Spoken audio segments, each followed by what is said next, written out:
Adam रेनर दुनिया का इकलौता आदमी जो अपनी एक ही जिंदगी में एक ड्वार्फ और जायंट दोनों रहा और उसकी स्टोरी जितनी ज्यादा शॉकिंग है उतनी ही पेनफुल भी। एडम रेनर का जन्म 1899 में ऑस्ट्रिया में हुआ और उसके पेरेंट्स की हाइट बिल्कुल नॉर्मल थी, लेकिन एडम बचपन से ही काफी ज्यादा छोटा रह गया था। 18 साल की एज में भी उसकी हाइट 4 फीट 6 इंच थी, मतलब एक अडल्ट होते हुए भी उसकी हाइट बच्चों के जैसी थी।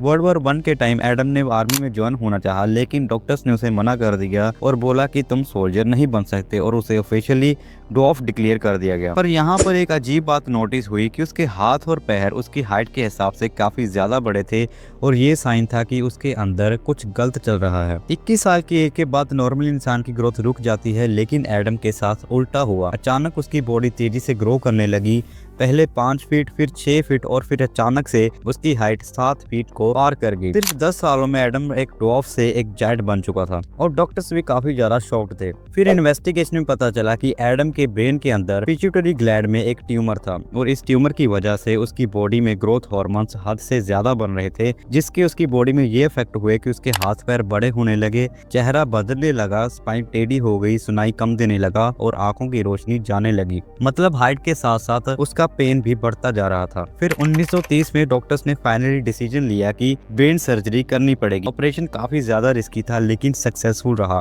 पर बॉडी डैमेज परमानेंट हो चुका था, जिसके बाद 51 साल की एज में एडम रेनर की डेथ हो गई।